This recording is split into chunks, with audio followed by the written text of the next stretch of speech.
In poker, there's a lot of strategies surrounding protecting your hand. In Power Up, players are still trying to develop strategies to do this. Protecting your hand can be a very powerful way to win more games, and in this article I'll have a look at how we can use power cards to do it in Power Up.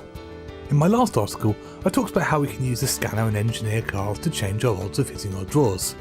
However, these cards can also be really useful in protecting yourself when you've hit your cards and want to reduce the chances of your opponent making a better hand when more community cards are available.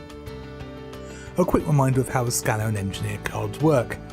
The scanner card shows you the next 2 cards to be dealt and lets you muck or throw away these cards if you don't like them. The engineer card deals 3 cards from a deck and lets you choose which one will be dealt next. Both of these cards can be used to improve the odds of finding the cards you need, but you can also fix the deck against your opponent. To do this, you'll need to be able to get into the mind of your opponents. Let's say we're heads up against a single player.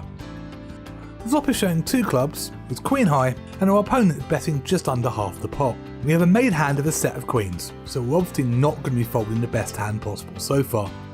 However, we must be worried about our opponent making a flush. As they are betting, we have to think about what the opponent has in his hand.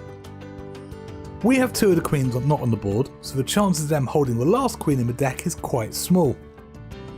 If they have a smaller set than us, we're not that worried, we're ahead and we're likely to win. If they have a pair of kings or aces hidden away, we're again not worried and we should be looking to make more chips out of the hand. The only thing we should really be concerned about is the flush. We have a scanner card, so we play it to defend our set against that potential flush. If we see any clubs in these cards, we're obviously going to be sending those to the muck. The best result we could get is to see both cards exposed by the cannon to be clubs and to head to the muck. Sending both of them to the muck radically decreases the odds of a flush turning up on the turn or the river, leaving only 7 clubs in the deck. However, if the scanner card reveals no clubs, we can keep these cards on top of the deck and hope they'll be dealt. We now know that the flush isn't coming unless our opponent expends a power card of their own. We also have a chance to add a pair to the board, either giving us a full house or 4 of a kind, making the flush irrelevant. Now let's have a look at the same situation with an engineer card in our hand. We're trying to protect our set of queens from that flush draw. We use our engineer card to pull the top 3 cards off the deck and pick the one that helps us the most. Again, we're trying to send as many clubs as possible into the muck. The only time we want to see a club on the board is when it pairs with a card already there, giving us a hand that beats the flush anyway. If that happens, we want to try and make the pot bigger and get more value for our amazingly strong hand. Now I want to talk about one more card in this article, the Disintegrate card. A lot of people dislike this card, and I've seen people advocate getting rid of it at nearly all costs. Personally, I like using it in several situations.